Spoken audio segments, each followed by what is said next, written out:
70 کے قریب لوگ شہید ہو گئے ہیں، حتیٰ کہ تمہارے نبی کو بھی اذیت پہنچی ہے اور تکلیف پہنچی ہے، تو اس سے پہلے کافروں کو بھی ایسا صدمہ پہنچ چکا ہے غزوہ بدر میں۔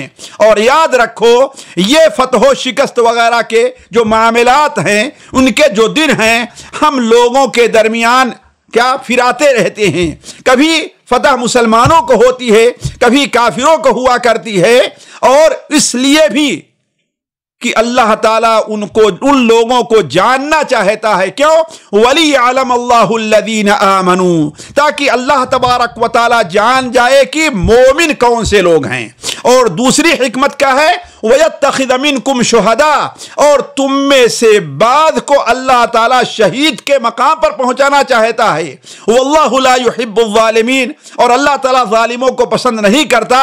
وَلِيُمَحِّصَ اللَّهُ الَّذِينَ آمَنُوا، اور اللہ تبارک و تعالیٰ ان آزمائش میں اس لیے مبتلا کر رہا ہے تاکہ اللہ تعالیٰ مومنوں کو گناہوں کو مٹا دے، مومنوں کو گناہوں سے پاک صاف کر دے۔ وَيَمْحَقَ الْكَافِرِينَ، اور کافروں کو توڑ کر کے رکھ دے، اس لیے کہ کافر جب تمہارے اوپر غالب آئیں گے، کافر تو انہیں اور حوصلہ ہوگا، اور پھر اللہ تعالیٰ کی نافرمانیوں مبتلا ہوں گے، تو اللہ تعالیٰ مومنوں کے ذریعے یا اپنے عذاب کے ذریعے انہیں توڑ پھوڑ کر کے رکھ دے گا۔ علی کل حال ان آیات کو پڑھیں تو آپ کو اندازہ ہوگا کہ اس میں اللہ تعالیٰ کی آزمائش کی 3-4 حکمتوں ہے۔ اللہ تعالیٰ کی ایک بہت بڑی حکمت آزمائش میں ہے کہ تاکہ اللہ تعالیٰ کے مومن بندے اس کی وجہ سے جنت میں داخل ہو جائیں۔ اللہ تعالیٰ اگر ہمیں آزمائش میں مبتلا کرتا ہے اور ہم اس میں کامیاب ہوتے ہیں تو گویا اللہ تعالیٰ اس کے ذریعے ہمیں جنت میں داخل کرنا چاہتا ہے۔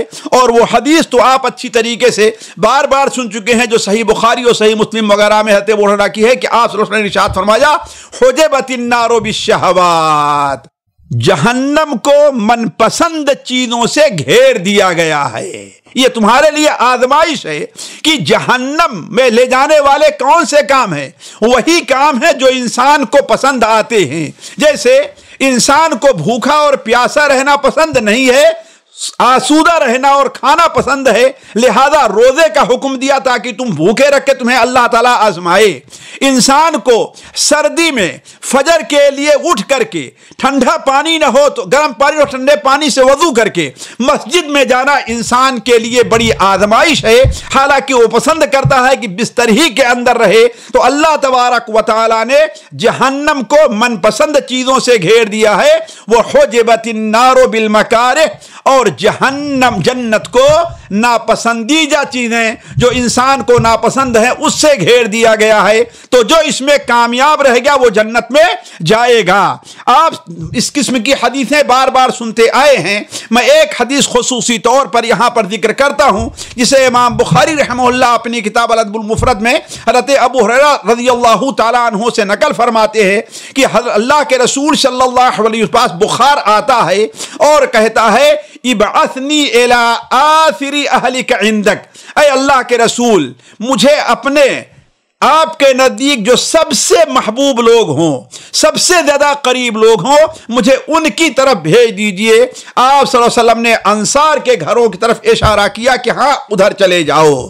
چنانچہ 6 دن یا 7 دن بلکہ 6 رات دن مسلسل ان کے اوپر اس طریقے سے بخار مسلط ہو گیا کہ شاید ہی کوئی انصاری ہو یا انصار کا شاید ہی کوئی گھر ہو جس کے اندر لوگ بخار کے اندر مبتلا نہ ہوئے ہوں۔ تو آپ صلی اللہ علیہ وسلم ان کے پاس جاتے تھے، انہیں تسلی دیتے تھے، ان کا جو مقام اس بیماری کی وجہ سے ہے جو ہے اللہ تعالیٰ وہ اللہ کے رسول وہ بیان فرماتے تھے۔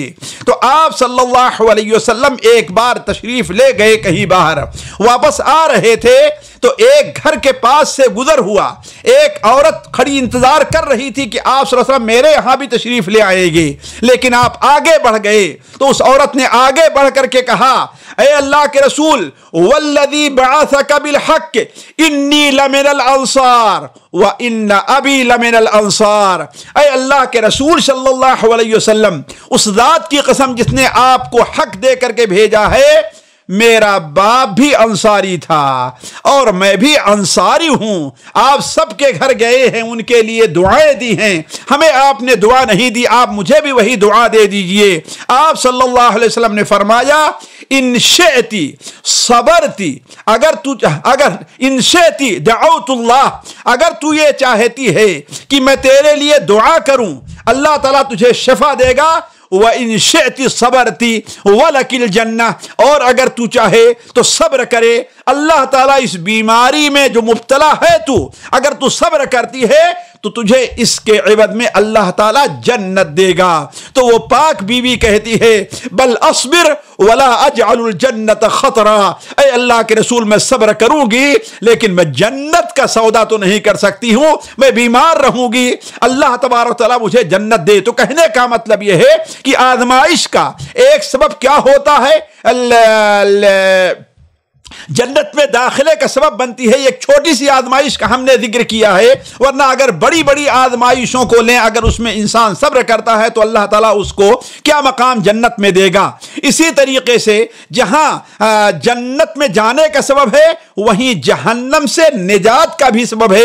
مثال کے طور پر ایک بیماری جو عام طور پر لوگوں کو لاحق ہوتی ہے یعنی بخار, اس سے متعلق اللہ کے رسول صلی اللہ علیہ وسلم نے ارشاد فرمایا الحم حظ کل مؤمن من النار, حظ کل مؤمن من النار, یہ جو بخار ہے جہنم میں جو مومن کا حصہ ملنے والا تھا اسے دنیا میں بخار کی شکل میں مل جا رہا ہے. سنن ترمذی کے اندر حضرت ابو ہریرہ کی ایک روایت ہے کہ اللہ کے رسول صلی اللہ علیہ وسلم ایک شخص کی عیادت کے لیے گئے جس کے بارے میں آپ نے سنا کہ وہ بڑا بھی اس کو بخار آیا ہے.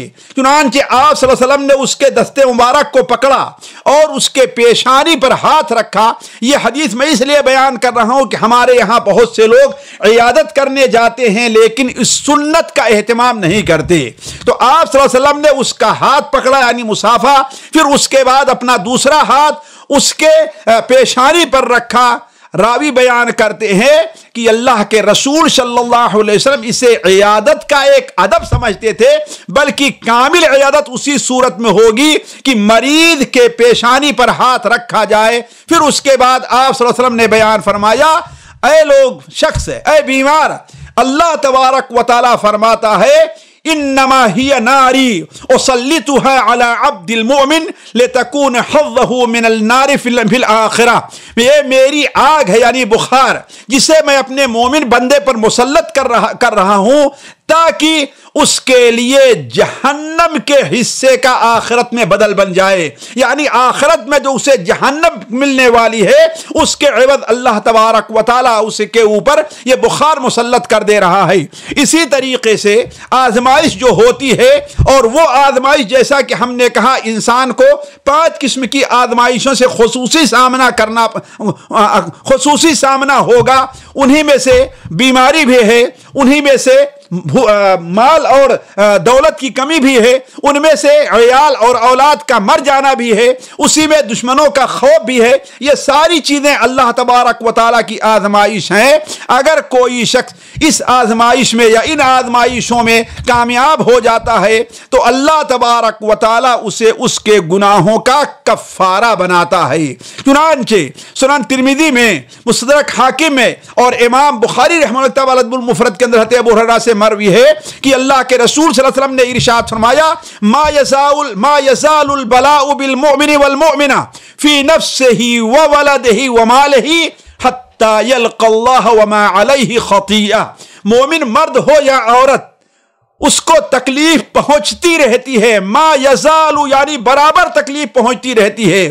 کبھی اس کے جسم میں تکلیف پہنچی ہے, کبھی اس کی اولاد میں تکلیف پہنچی, اولاد کی وجہ سے تکلیف پہنچی ہے, کبھی مال کی وجہ سے اس کو تکلیف پہنچی ہے, یہاں تک کہ جب وہ اللہ تعالیٰ سے ملاقات کرتا ہے یعنی اس کی موت ہو جاتی ہے تو اس پر کوئی گناہ باقی نہیں رہتا, اس کے سارے گناہ ان آزمائشوں کے عوض مٹا دیے جاتے ہیں. اسی لیے آپ دیکھیں گے اللہ تبارک و تعالیٰ کے جو نیک بندے ہوتے ہیں اور جو نیک بندے گزرے ہیں اور اس وقت بھی جو موجود ہیں, ان کے بارے میں اگر آپ پڑھیں اور ان سے ملاقات کریں تو دیکھیں گے وہ بلا اور مرض سے پریشان نہیں ہوتے بلکہ اسے صبر و شکر سے برداشت کرتے ہیں, حتیٰ کہ ان میں سے بسا اوقات ایسے بھی نیک بندے رہا کرتے ہیں جو ان بلا اور مصیبتوں سے خوش ہوا کرتے ہیں۔ چنانچہ اللہ کے رسول صلی اللہ علیہ وسلم کی ایک حدیث جو سنن ابن ماجہ اور مسند احمد میں ابو سعید خدری سے مروی ہے، وہ ایک لمبی حدیث ہے جس میں ابو سعید خدری اللہ کے رسول کی عیادت کے لیے وہاں پر تشریف لے گئے، آپ پر سخت بخار تھا، اس کا ذکر کیا تو آپ نے آخر میں بیان کرتے ہوئے فرمایا کہ سب سے زیادہ آزمائش میں جن لوگوں کو ڈالا جائے گا وہ اللہ تبارک و تعالیٰ کے انبیاء ہیں۔ جو آزمائش اور پریشانیاں انبیاء کو آتی ہے وہ دوسروں کو نہیں آتی۔ اس کے بعد نیک لوگ جو انبیاء کے منہج پر چلنے والے ہیں، اللہ تعالیٰ انہیں آزمائش پہ ڈالتا ہے۔ اس کے بعد آپ نے بیان فرمایا ان کان احدہم لیبتلی بالفقر، ان میں سے یعنی جن نیک بندوں کا ذکر آپ نے اللہ کے رسول نے فرمایا ان میں سے بعض کو فقر اور فاقہ سے آزمایا جاتا تھا، یہاں تک کہ ان میں کا کوئی شخص اپنا سطر چھپانے کے لیے صرف ایک چادر اس کے پاس رہا کرتی تھی، باقی اس کا پورا جسم جو ہے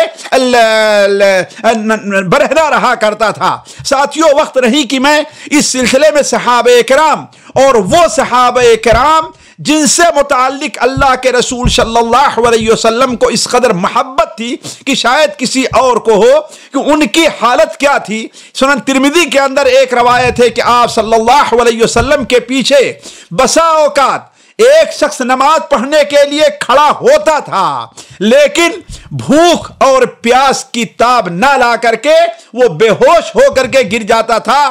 کوئی اچانک آدمی آئے تو وہ یہ سمجھے گا کہ ہاں یہ تو مجنون اور پاگل ہے، اور آپ صلی اللہ علیہ وسلم نماز سے فارغ ہو کر کے ان کے پاس آتے، انہیں سہارا دیتے، اس کے بعد فرماتے لو تعلمون، اگر تم جان جاؤ کہ اللہ تعالیٰ نے اس کے عوض تمہارا کیا مقام رکھا ہے تو تم چاہو گے کہ اور فقیر ہو جاؤ۔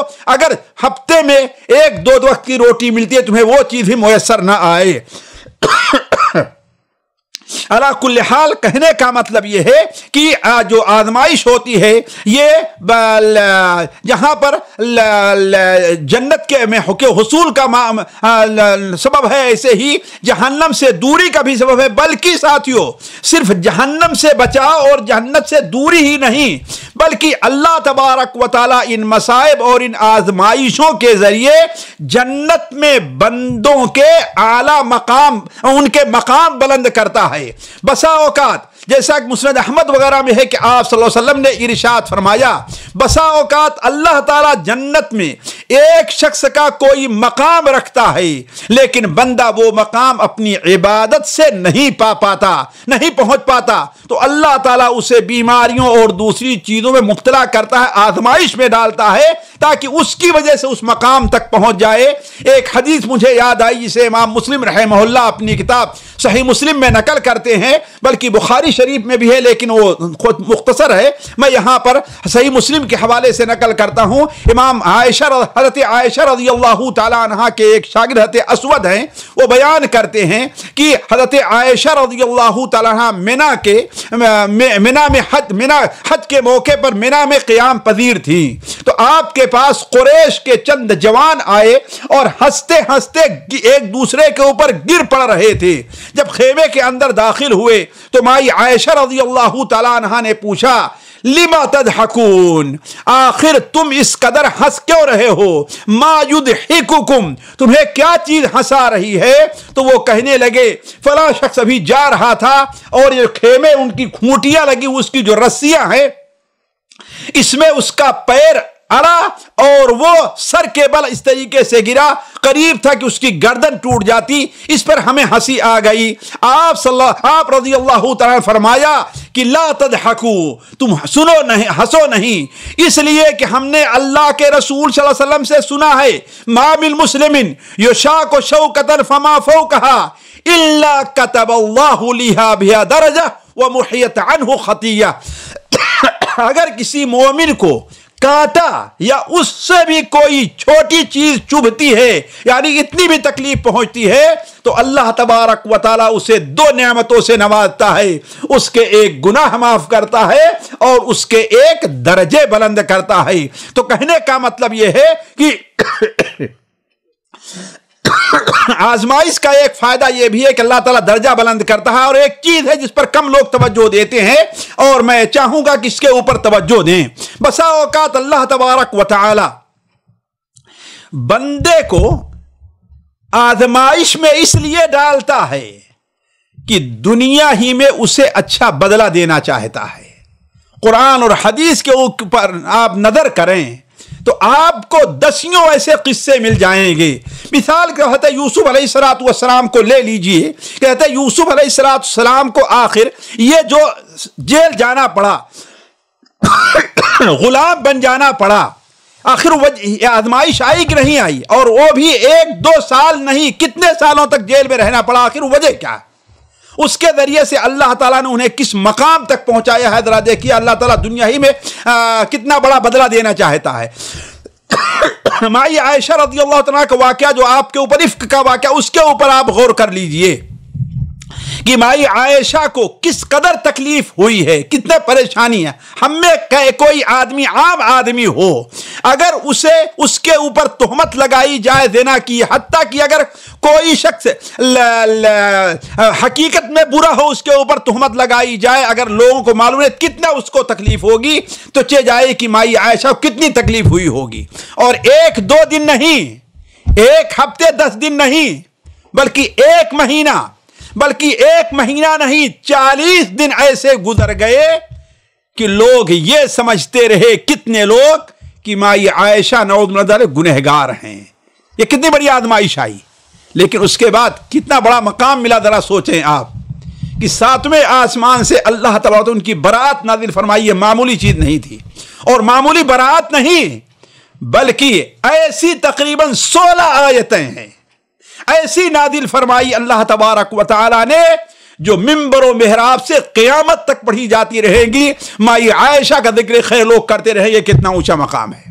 ساتھیو، میں آپ سے کہہ رہا ہوں شواہد اس قسم کے بہت زیادہ ہیں، اگر آپ کے سامنے رکھیں۔ مشکل ہماری یہ ہے کہ وَكَأَيٍّ مِّنْ آیَةٍ فِي السَّمَاوَاتِ وَالْأَرْضِ يَمُرُّونَ عَلَيْهَا وَهُمْ عَنْهَا مُعْرِضُونَ۔ آسمان اور زمین میں کتنی ایسی نشانیاں ہیں جس پر سے یہ گزرتے ہیں، لیکن ہم اس پر توجہ نہیں دیتے۔ یاد آئی مجھے ایک مثال، اسے میں ذکر کر دینا چاہتا ہوں، جو بالکل تازہ مثال ہے، ممکن سے 1.5-2 مہینہ کا معاملہ ہوگا۔ انڈونیشیا کے اندر قرآن حفظ کے مقابلے کا عورتوں کے لیے ایک پروگرام رکھا گیا، جس کا انعام، پہلا انعام تھا 10,000 ریال۔ انڈونیشیا کا یہ ہمارے خیال سے 1 ملین جا کر کے یعنی 10,000 سعودیہ کا شاید 10 لاکھ روپیہ انڈونیشیا کا بنتا۔ اور کیا تھا یہ؟ لڑکیوں کے حفظ قرآن کا مسابقہ تھا۔ آپ بھی میسرہ نامی لڑکی ڈال کر کے دیکھیں، آپ نیٹ کے اوپر آپ کو یہ واقعہ مل جائے گا۔ اور اگر ایک معتبر داعی نے یہ بات نہ بیان کی ہوتی تو میں آپ کے سامنے اس کا ذکر نہ کرتا۔ جب وہ اپنی باری میں اپنے موقع پر آتی ہے پڑھنے کے لیے، اسٹیج کے اوپر آئی، تو اللہ تعالیٰ ان لوگوں کو ہدایت دے جو وہاں پر بیٹھے تھے۔ اس نے کہا کہ چہرہ کھولو۔ اس نے کہا کہ یہ تو نہیں ہو سکتا، کہا کہ یہ نظام ہے، اگر تمہیں مقابلے میں شریک ہونا ہے تو چہرہ کھولنا پڑے گا۔ ساتھیو، وہ کیفیت دیکھیے اس بچی کی، کتنے دنوں سے اس نے قرآن مجید کو یاد کیا ہوگا، تیار کی ہوگی۔ ہو سکتا ہے کسی غریب اور فقیر کی بیٹی ہو، کتنی بڑی امید لے کر کے شریک ہوئی ہوگی، اور کتنی محنت کی ہو، ذرا آپ سمجھیں۔ میں اس ویڈیو کو دیکھ رہا تھا کہ بسا اوقات وہ اپنے برقعے کو اٹھانا، لیکن پھر ہاتھ اس کا رک جاتا ہے۔ یہ اللہ تعالیٰ کی مدد ہوتی ہے اپنے بندوں کے ساتھ۔ کس قدر وہ آزمائش اور فکر کے اندر مبتلا رہی ہوگی، کھولوں کہ نہ کھولوں، یہ کیا کروں۔ آخر میں اس نے مائک لیا اور کہا کیا مائک کو میں ایسے ڈال کر کے نہیں پڑھ سکتی؟ اس پر بھی وہ راضی نہیں ہوئے، پھر وہ اس کے ہاتھ پیر کانپ رہے ہیں۔ آخر میں وہ مائک کو وہاں پر رکھ دیتی ہے اور کہتی کہ آصفہ یا استاد لا استطیع، میں واپس جا رہی ہوں، معذرت کے ساتھ استاد میں یہ نہیں کر سکتی، میں واپس چلی جاؤں گی۔ اور وہ بے غیرت لوگ بھی جو بیٹھے تھے وہ اس پر راضی ہو گئے۔ اگر آپ کو یہی جاننا تھا کہ ہاں اس کی شکل کیا ہے، کوئی عورت آ کر کے دیکھ لیتی، لیکن مردوں کے سامنے وہ واپس چلی گئی۔ ساتھیو، آپ کیا سمجھتے ہیں کہ معاملہ ختم ہو گیا؟ نہیں، معاملہ ختم نہیں ہوا۔ معاملہ اس کے بعد یہ صورت کیا ہو گئی؟ یہ آج کل جانتے ہیں سوشل میڈیا کا دور ہے، تھوڑی ہی دیر کے اندر پورے انڈونیشیا اور اس سے باہر یہ خبر پھیل گئی۔ اب دیکھیے دنیا ہی میں اللہ تعالیٰ کیسے بدلہ دینا چاہتا ہے۔ صرف ہوتا امتحان میں کامیاب ہوتی نہ کامیاب ہوتی، کامیاب ہوتی کتنا ملتے اسے؟ 10,000 ریال ملتے اس کو۔ اس کے پاس ٹیلی فون آنے لگے اور اس قدر ہدیہ اس کو پاس آنے لگا کہ 2 دن کے بعد اسے اپنا موبائل بند کر دینا پڑا، اس لیے کہ اتنے لوگ اس سے ٹیلی فون کر لگے دنیا کے کونے کونے سے، اور اتنا اس کے پاس، اسے جتنا وہاں نہ ملتا اس سے کہیں زیادہ اس کے پاس آ گیا۔ اور کس قدر اس کی ناموری ہوئی اس کے اس آزمائش میں ثابت قدم رہنے پر، حتیٰ کہ ایک پرائیویٹ چینل نے انڈونیشیا کے، اس نے اس کو والد باپ کے ساتھ بلایا اور اس کی حقیقت لوگوں کے سامنے رکھی، اور اسے 1 ملین یعنی 10 لاکھ انڈونیشی روپے کے بجائے کتنا دیا اسے؟ 30 لاکھ انڈونیشین روپیہ اس کو دیا۔ حضرات دیکھیں، ایک کو چھوڑا اس نے اللہ تعالیٰ کے لیے، کتنا مل گیا اسے؟ 3 مل گیا۔ اور صرف یہی نہیں بلکہ اس چینل نے کچھ فاعل خیر کی مدد سے ایک مسابقہ رکھا، جس مسابقے کا نام ہی اس لڑکی کے نام پر، میسرہ کے نام پر رکھا گیا، قرآن کا مسابقہ ہوگا۔ ذرا سوچیں۔ تو کہنے کا مطلب یہ ہے کہ بسا اوقات اللہ تعالیٰ آزمائش میں ڈالتا ہے اس لیے کہ اسی دنیا میں اسے اس کا اچھا بدلہ دینا چاہتا ہے۔ ساتھیوں، بات دوسری طرف جا رہی ہے، میں ان باتوں کو ذکر نہیں کرنا چاہتا اس لیے کہ وقت کم ہے۔ ساتویں جو حکمت ہوا کرتی ہے آزمائش کی، وہ کیا ہے ساتھیوں؟ توحید کی حقیقت کا ثبوت ہو جائے، یہ چیز ثابت ہو جائے کہ اس دنیا اور وما فیہا اور اس سے اوپر تک جو کچھ ہے، اگر کسی کو قدرت حاصل ہے تو صرف اللہ تعالیٰ کو ہے، کسی اور کو قدرت حاصل نہیں۔ یہ واضح کرنا ہے اللہ تبارک و تعالیٰ کو، ورنہ یہ انبیاء بیمار نہ ہوتے۔ اللہ کے رسول صلی اللہ علیہ وسلم 1 مہینہ کیسے آپ کی زندگی گزری ہے مائی عائشہ پر جب تہمت لگی تھی، کم سے کم کاغذ اور قلم یا زبان سے اسے نہیں بیان کیا جا سکتا۔ آپ کے اوپر جو کچھ گزری ہوگی، جس مقام پر آپ فائز تھے، اور آپ کے اوپر آپ کے گھر میں اتنا بڑا الزام لگ جائے، ذرا سوچیں آپ، یہ کتنی آزمائش رہی ہوگی۔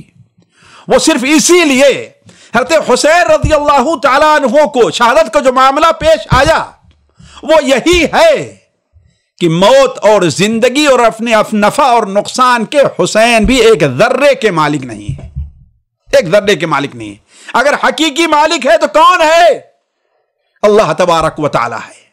چنانچہ نبی کریم صلی اللہ علیہ وسلم کے زبانی اللہ تعالیٰ قرآن مجید میں نبی صلی اللہ علیہ وسلم کا کیا حکم دے رہا ہے کہ آپ کیا فرمائیے لوگوں سے؟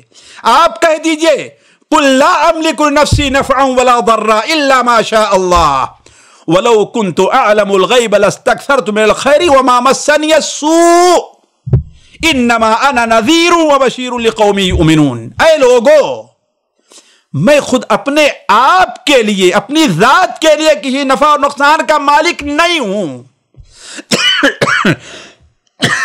اللہ کہ اللہ تعالیٰ مجھے کوئی فائدہ پہنچانا چاہے، نقصان پہنچانا چاہے۔ اور یاد رکھو، میں غیب بھی نہیں جانتا۔ لو کنت اعلم الغیب لاستکثرت من الخیر، اگر مجھے غیب معلوم ہوتا تو اپنے لیے خیر ہی خیر جمع کر لیتا، مجھے کوئی مصیبت اور پریشانی لاحق نہ ہوتی۔ تو کہنے کا مطلب یہ ہے کہ اللہ کے رسول صلی اللہ علیہ وسلم یا انبیاء کے اوپر جو یہ مصیبتیں آتی ہیں، اس سے توحید کا اظہار ہے کہ اللہ کے رسول جو ہیں وہ، یا کوئی ولی جو ہے، یا کوئی نیک شخص جو ہے، وہ اللہ تبارک و تعالی کے جو معاملات ہیں اسے ایک ذرے برابر بھی دخل نہیں ہے۔ کس کو مارنا ہے، کس کو جلانا ہے، کس کو اولاد دینا ہے، کس کو بے اولاد رکھنا ہے، کس کو بیمار کرنا ہے، کس کو شفا دینا ہے، کس کو مالدار کرنا ہے، کس کو غریب رکھنا ہے، یہ سارے جو معاملات ہیں صرف اور صرف اللہ تعالیٰ کے ہیں۔ الا لہ الخلق والامر، پیدا اس نے کیا ہے اور حکم کس کا چلتا ہے؟ اسی کے چلتا ہے، کسی اور کا حکم نہیں چلتا۔ اللہ کے رسول صلی اللہ علیہ وسلم جب مدینہ منورہ تشریف لے آئے تو آپ صلی اللہ علیہ وسلم کے ایک بڑے صحابی تھے، بلکہ آپ صلی اللہ علیہ وسلم نے جنہیں نقیب نقبہ میں بنایا تھا بیعت عقبہ کے موقع پر، ان میں سے ایک یہ بھی تھے اسعد ابن زرارہ، ابو امامہ رضی اللہ تعالی عنہ۔ وہ بیمار ہوئے اور ان کے گلے میں کوئی بیماری لاحق ہوئی کہ نبی کریم صلی اللہ علیہ وسلم نے بڑی کوشش کی، کوئی کسر باقی نہیں رکھی آپ نے ان کا علاج نہ کیا ہو، لیکن ان کا انتقال ہو گیا۔ ان کا انتقال ہوا تو یہود کہنے لگے کہ یہ کون سے نبی ہیں، حلا دفع عن صاحبہ الموت، اپنے ساتھی کو موت سے کیوں نہیں بچا سکے، اپنے شاگرد کو موت سے کیوں نہیں بچا سکے، یہ کون سے نبی، ان کے ہاتھ میں اتنا کچھ بھی نہیں ہے۔ آپ صلی اللہ علیہ وسلم نے ارشاد فرمایا، اے ابو امامہ، آپ کے علاج کے لیے ہم نے کوئی کوتاہی جو مجھ سے ہو سکتی تھی اس میں ہم نے کوئی بھی کوتاہی نہیں کی جو ہم سے کچھ ترکیب ہو سکتی تھی، ہم نے کسی کے لیے کہنے کا کوئی موقع نہیں چھوڑا۔ آج یہودی یہ کہہ رہے ہیں کہ اس نے اپنے ساتھی کی جان کیوں نہ بچا لی، تو انہیں یاد رکھنا چاہیے کہ ما املک لہ ولا لنفسی شیئا، میں اپنے لیے اور اس کے لیے کسی چیز کا مالک نہیں ہوں۔ مالک کون ہے؟ اللہ تعالیٰ حقیقت میں ہے۔ تو اللہ تعالیٰ آزمائش سے یہ بھی واضح کرنا چاہتا ہے کہ اس میں اللہ تعالیٰ نفع اور نقصان پہنچانے میں اللہ تعالیٰ اکیلا ہے، اس کو کا کوئی ساتھی نہیں ہے۔ اسی لیے قرآن مجید کے اندر اللہ تبارک و تعالیٰ نے نبیوں کے جو قصے بیان کیے ہیں اس کے اندر آپ دیکھیے کہ حضرت نوح علیہ السلام کہا رب ان قومی کذبون، اے اللہ تعالیٰ میری قوم نے جھٹلایا ہے۔ کہیں کہتے ہیں رب انی مغلوب فانتصر، اے اللہ تعالیٰ میں مجبور ہو گیا ہوں، میرے ہاتھ میں اب میرے پاس اب طاقت نہیں ہے، اے اللہ تعالیٰ فانتصر، تو ہی میری مدد کرنے والا ہے۔ تو اس قسم کی آیات اور احادیث کا آپ شمار کرنا چاہیں تو بہت ہے۔ اسی طریقے سے اللہ تبارک و تعالیٰ کی جو آزمائش ہے اس کی ایک وجہ یہ ہے کہ آزمائش کے ذریعے اللہ تبارک و تعالیٰ اپنے بندوں کو اپنی محبوبیت کے مقام پر پہنچانا چاہتا ہے کہ اللہ ان سے محبت کرتا ہے۔ سنن ترمذی میں، سنن ابن ماجہ میں یہ حدیثیں آپ لوگ بات سنتے آئے ہیں کہ اللہ تعالیٰ جب کسی بندے سے محبت کرتا ہے تو اسے آزمائش میں ڈالتا ہے۔ ان اللہ اذا احب قوما ابتلاہم۔ اسی طریقے سے آزمائش کا ایک کی حکمت یہ بھی ہے کہ عبرت کا سبب بنتا ہے، یعنی لوگ عبرت حاصل کریں کہ اللہ تبارک و تعالیٰ نے ہمارے نفس میں یا مال میں جو دی ہے آخر اس کی وجہ کیا ہے، کہیں ہم سے گناہ تو نہیں ہو رہے ہیں، کہیں ہم سے کوئی کوتاہی تو نہیں ہو رہی۔ ساتھیو اللہ تعالیٰ کی بڑی حکمت ہے لیکن کم لوگ اس پر توجہ دیتے ہیں۔ اللہ تعالیٰ فرماتا ہے وَبَلَوْنَاهُمْ بِالْحَسَنَاتِ وَالسَّيِّئَاتِ لَعَلَّهُمْ يَرْجِعُونَ، ہم نے انہیں اچھے اور برے حالات سے آزمایا ہے۔ وَبَلَوْنَاهُمْ یعنی بنو اسرائیل کو ہم انہیں اچھے اور برے حالات سے آزمائے، کیوں؟ لعلہم یرجعون، تاکہ وہ اللہ تعالیٰ کی طرف پلٹ جائیں۔ آپ دیکھیں ظالموں کو اللہ تعالیٰ کیسے ڈھیل دیتا ہے، انہیں آزماتا ہے۔ بسا اوقات کھل کر کے لوگوں پر ظلم کرتے رہیں گے لیکن حالات انہی کے ساتھ دیتے جا رہے ہیں۔ اس کی سب سے بڑی مثال دیکھیے، ابھی ہمارے ہندوستان کے اندر جو NRC یا اس کا معاملہ آیا، اس پر جو لوگ دھرنے پر بیٹھے، اللہ تعالیٰ نے ایسے حالات بیماری پیدا کر جو انہی کے موافق تھے کہ انہیں ہی کامیابی ملی، لیکن اس کا مقصد کیا ہے کہ عبرت حاصل کریں، سبق حاصل کریں۔ لعلہم یرجعون، تاکہ لوگ سبق حاصل کریں۔ تو کہنے کا مطلب یہ ہے ساتھیو، اس طریقے سے بہت سی چیزیں ہیں کہ اللہ کے رسول صلی اللہ علیہ وسلم نے وعدے کیا کہ ایک بیماری جو ہوتی ہے وہ مسلمان کے لیے کیا ہے، وہ عبرت کا سبب ہے۔ اس کے علاوہ اور بہت سی چیزیں ہو سکتی ہیں تاکہ بندہ اپنے اللہ کی طرف رجوع کرے اور خواب غفلت سے بیدار ہو۔ ایک مومن اپنے اوپر اللہ تعالیٰ کی جو دیگر کسی کو آزمائش میں دیکھ کر کے اللہ تعالیٰ کی جو نعمتیں ہیں ان کو یاد کرے۔ اسی طریقے سے انسان تکبر اور فخر پر نہ کرے۔ اس کے علاوہ اور بہت سی چیزیں ہیں، اور اپنے اللہ تعالیٰ نے کسی کو اگر کبھی پہلے مال کیا تھا اب پھر اللہ نے غریب کر دیا تو گویا جو نعمت تھی اس کو یاد کرے کہ اس کے اندر کہیں کوتاہی تو نہیں ہے۔ اس قسم کی بہت سی حکمتیں ہوتی ہیں۔ اب ہم آتے ہیں آپ کے سامنے کہ آخر یہ امتحان کا اور آزمائش کے میدان کہاں کہاں سے ہیں، یہ بڑی اہم چیز ہے۔ دیکھیے اللہ تبارک و تعالیٰ ارشاد فرماتا ہے سورہ انبیاء میں، کل نفس ذائقۃ الموت، ہر نفس کو موت کا مزہ چکھنا ہے۔ اس کے بعد وَنَبْلُوكُمْ بِالشَّرِّ وَالْخَيْرِ فِتْنَةً، اور ہم تمہیں آزمائیں گے بالخیر والشر، خیر کے ساتھ بھی اور شر کے ساتھ بھی۔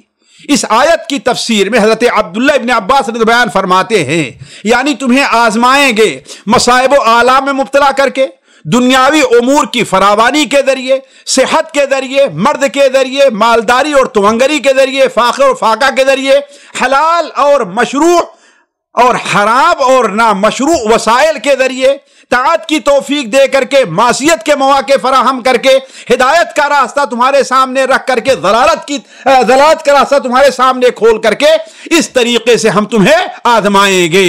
تو کہنے کا مطلب یہ ہے کہ آزمائش کا جو میدان ہے بڑا وسیع ہے۔ مثال کے طور پر سب سے پہلی چیز، مال اور رزق میں فراوانی کے ذریعے بھی اللہ تعالیٰ آزماتا ہے۔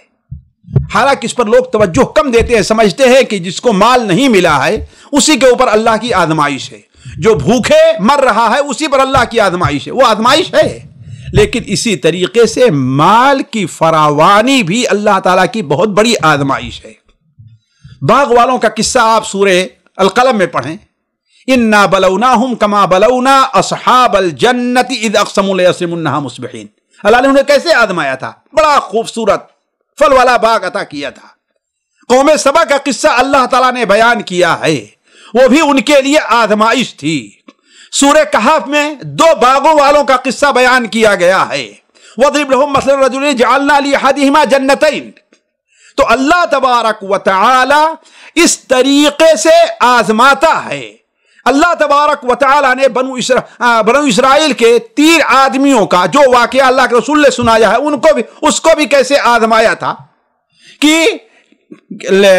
3 آدمیوں کو اللہ تعالیٰ کیسے آزمایا تھا۔ ایک جو ابرص تھا یعنی کوڑھی تھا، اور دوسرا گنجا تھا، اور تیسرا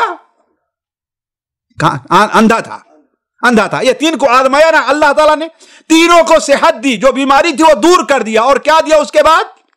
ہر ایک کو مال دیا، کسی کو اونٹ دیا، کسی کو گائے دیا، اور کسی کو بکری دیا۔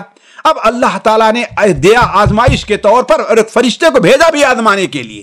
جیسے فرشتے کو بھیجا تو پہلے ان کی بیماری کو درست کیا فرشتے نے ہاتھ رکھ کر کے، ایسے ہی اللہ نے انہیں دوبارہ بھیجا بھی، جس میں 2 ناکام ہوئے اور 1 کامیاب ہوا۔ تو جس طریقے سے مال کا چھن جانا اللہ تعالیٰ کی آزمائش ہے، ایسے ہی اللہ تبارک و تعالی مال دے کر کے بھی لوگوں کو آزماتا ہے۔ تو اگر کسی کی نوکری اچھی ہے، کسی کی تجارت اچھی چل رہی ہے، کسی کے پاس پیسے بہت آ رہے ہیں، تو وہ یہ نہ سمجھے کہ یہ صرف اللہ تعالیٰ کی نعمت ہے۔ یہ اللہ کی نعمت ہے لیکن بطور آزمائش کے ہے۔ اللہ کے رسول صلی اللہ علیہ وسلم کی وہ حدیث طبرانی اوسط حضرت عبداللہ ابن عمرو سے ہے کہ آپ صلی اللہ علیہ وسلم نے ارشاد فرمایا، ان للہ عند اقوام نعما، اللہ تعالیٰ کچھ قوموں کو، کچھ لوگوں کو اپنی نعمتوں سے نوازتا ہے، اور ان کے پاس اسی وقت تک اس نعمت کو باقی رکھتا ہے جب تک اس نعمت کو لوگوں کے کام میں وہ لوگ لگاتے ہیں۔ لیکن جب ان نعمتوں کو صرف اپنی خواہشات کے پورا کرنے میں صرف کرنے لگے تو اللہ تعالیٰ ان سے چھین کر کے دوسروں کو دے دیتا ہے۔ تو اللہ تبارک و تعالیٰ یہ مال اور دولت جو ہم کو اور آپ کو دے رہا ہے، یہ آزمائش ہے۔